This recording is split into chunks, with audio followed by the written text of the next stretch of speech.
When you put your heart and soul into creating something, you want it to make an impact, to endure, to express something.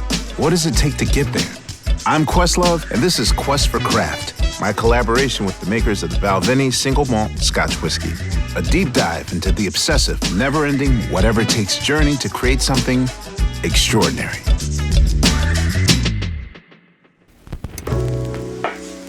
When you craft something, especially when it's what you do for a living, there is always pressure. Do you stick to what got you started in the first place or adapt to what's around you? Today, I'm here at Electric Lady Studios with the Balvenie 25 and my good friend, the iconic rapper, actor, and cultural hyphenate known as Common. And we're exploring the dynamic between craft and authenticity. Does great work come from staying true to yourself or from understanding how to meet your audience? I guess this is us returning to the room that kind of changed our lives in some sort of way. I love the energy here. It's like the energy has not changed. Right. But I feel the ghost of it and the spirits of it. We always felt like, man, this ghost in here, this good ghost. Oh yeah, when we were here, we felt like Jimi Hendrix was watching us. Yeah. All right, so what does authenticity mean to you? Yeah, I feel like authenticity is something that it doesn't change. Like, you can evolve in it, but I always describe evolution like you start at the root. Like, I started at the root at home, Chicago dude that didn't know much. But as I got to go around, I got to experience the world. And you kind of go as far away from home as possible, electric circus, but it's still you. So I think even as you go into philanthropy or if you go to the White House, if you know who you are and you true within your purpose, you bring an authenticity to that moment and to everything you do. Okay. For me, I can remember like a period of finding my voice I was down. Like I released my first album and nobody really cared about it. And I was getting some love on the underground, but not really the recognition and critical acclaim. Mm-hmm. And I can remember I started reading more books. I started listening to Coltrane. I started to find my voice by going through these struggles and growing spiritually, growing musically, getting exposed to new things. I hadn't listened to jazz, and I didn't grow up in a house where it was a lot of music, to be honest. Like, my mother didn't have records. It was my babysitters who played me like Earth, Wind and Fire and Shaka Khan. Mm-hmm. And that being said, I started to expose myself to this, and that's where I found my authenticity. Like, what do I really love? Oh, I love Shaka Khan, I love KRS-One, mm-hmm. I love Duran Duran, right. So like, I'm just gonna gravitate to the things that I really love and express that. And that's, to me, like, that's how you can stay rooted in what you are and be authentic, but also still grow. Wow, that's a shocker. I didn't realize that there wasn't that much music in your house growing up with your moms. No, my mother had no records. I cannot think of one record that my mother had. Is this why you can't find the one? Exactly. I was thinking, no, you gotta tell it. In music, the one is the pulse. There's a 1, 2, 3, and 1, 2. And for like any song, it's almost like teaching you how to double dutch. Like, is this the one? And it's never the one. So I would say that's why even being here, but just being obviously with you, I learned so much about music with you, James Poyser, Dilla, like, cause I didn't know the one. Like, I just was like hip hop was my introduction to creating music. So how does Chicago play into your creativity? Chicago, first of all, provided a foundation for me to find my authentic self, because it was a place where it was like, that's all you can be. And people didn't hide that. Like, we were able to just be ourselves. And that created, like, no matter where I went, I felt like I was able to be my Chicago self. So for me, it was many, like the album B, I can remember going home. I would rent cars and go home and just ride around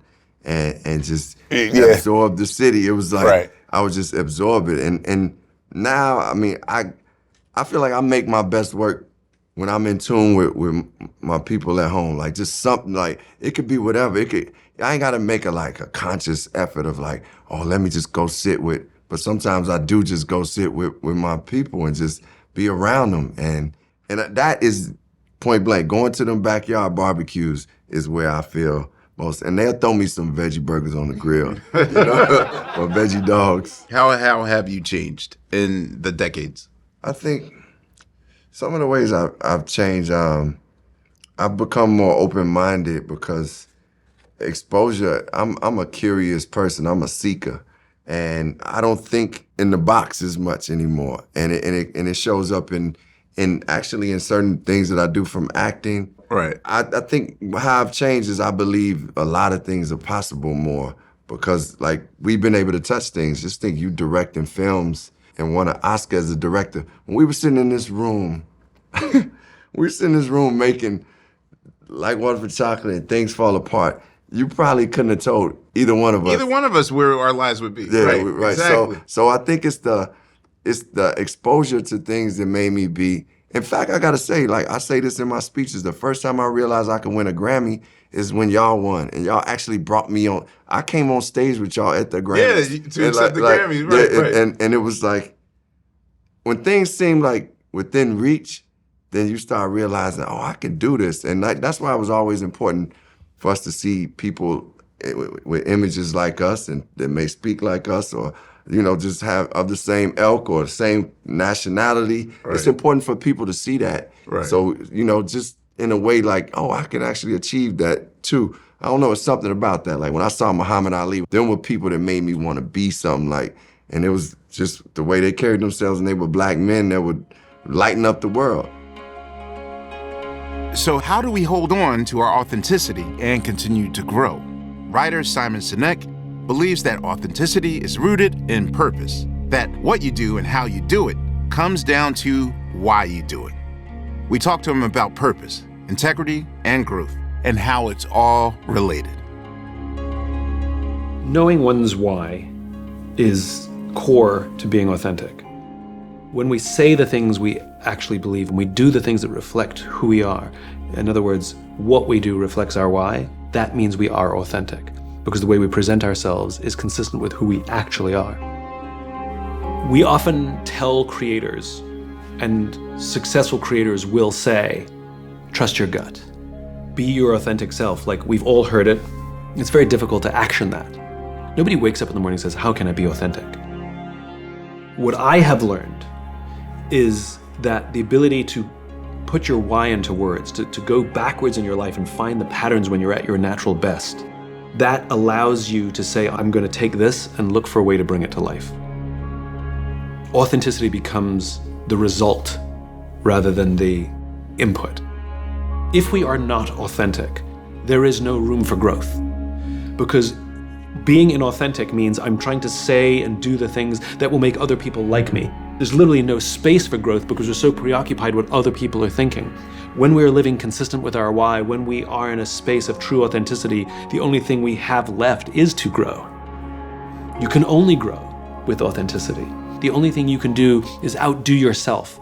And the biggest mistake people make in life, and especially in any creative pursuit, is they try and compete against somebody else doing the same creative thing. Respect them, learn from them. Their strengths will reveal to you your weaknesses. An infinite-minded creative person wakes up every single day and says, how can I be a better version of myself? How can I be a more authentic version of myself? And I wish everybody else the best of luck. Craft is the way in which we choose to bring our values and beliefs to life.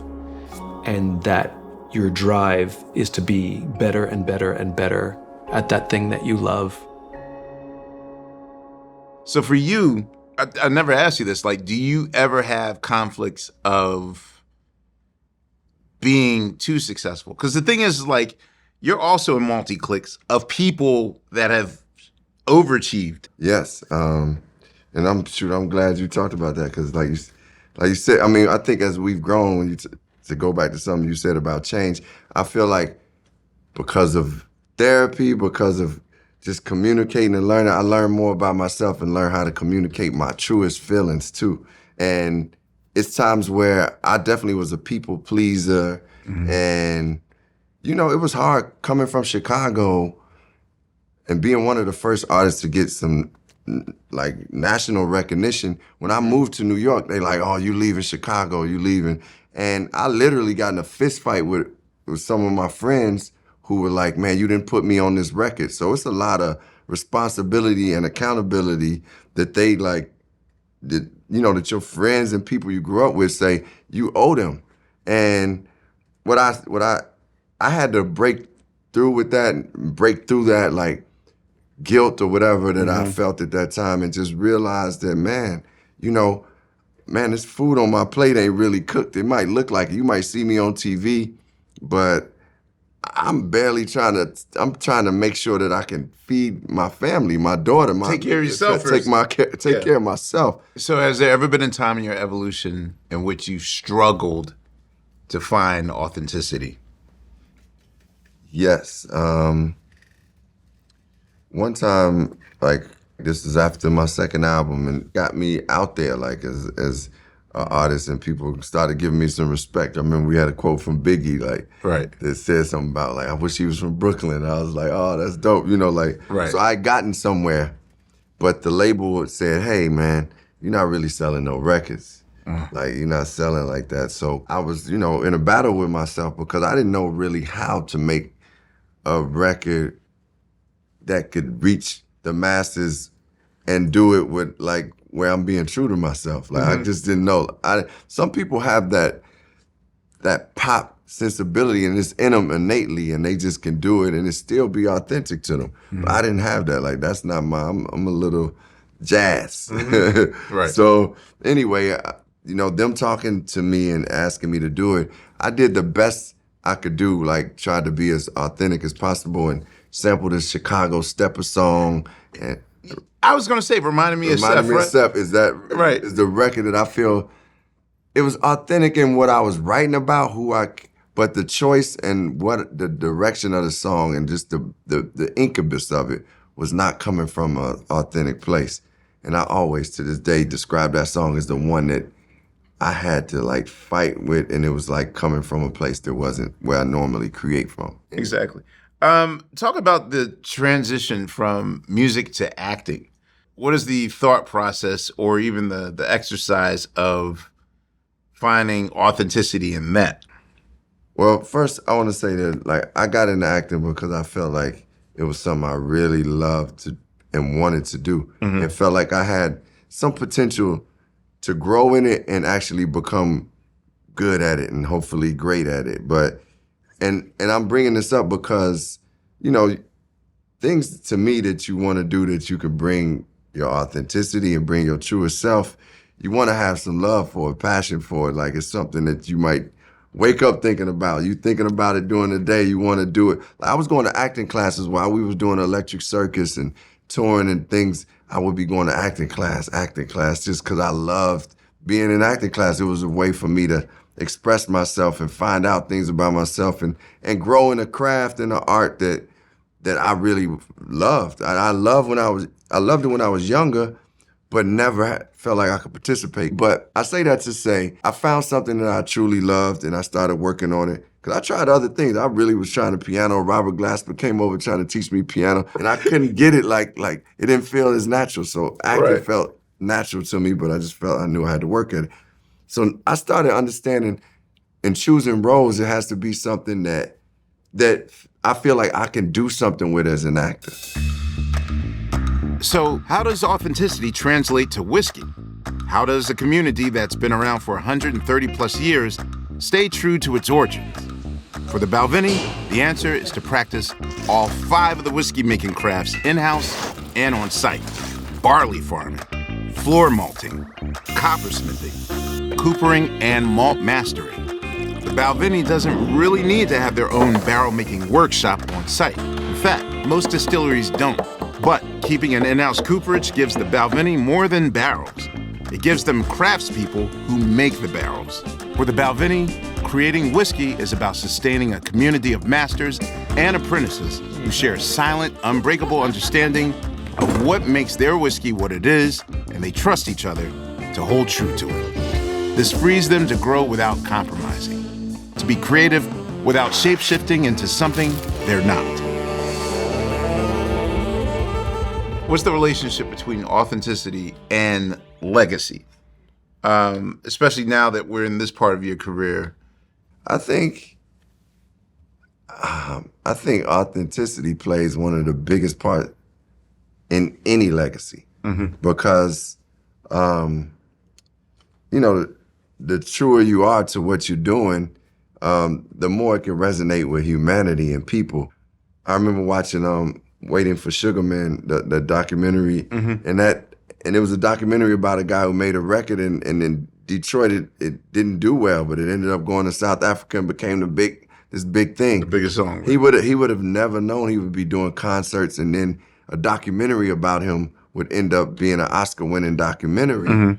But he was being true to what he was. And I think being as true as you can to who you are and whether it's art or whatever you're putting out in the world, that's how legacy is built. Like as teachers, my teacher, Mr. Brown, who was my math teacher, left a legacy for me because he was so compassionate towards us and really just a great leader that he left a legacy with that authenticity that he brought as a teacher. I want to do that as an artist, as an actor, as a person, but I don't like sit back and be like, I'm doing this and this is my legacy. I just try to do what's truest to me in every facet. And then I love when people come back and be like, yo, that was classic or that was dope. But you can't determine like 30 years down the line what you do that maybe, how many people have come to me now and said, the album Electric Circus changed their lives. Yo, where were you the month it came out? Exactly. So it's like I learned from that. I learned from that through all this, through the mistake of making a record that I'm not true to me, because I don't listen to that record and be like, yeah, this is a good record. So I learned that, man, the more authentic I am, the more I have a chance to have a legacy. Thank you, man, for doing this for me and being, true to your authentic self. And, you helped me in this room. The work we did in this room helped me buy my mom her first house. And, yes. I thank you for that. You blessed my life and continue to. Bro. Appreciate it. Common, ladies and gentlemen. Thank you. Thanks, y'all. Thanks. The older I get, the more I learn that most truths present themselves as paradoxes. In one sense, authenticity is about what doesn't change. It's also about what allows you to change. As a musician who's also a writer and a film director, I've learned that if you can hold true to who you are, there's no limit to what you can create.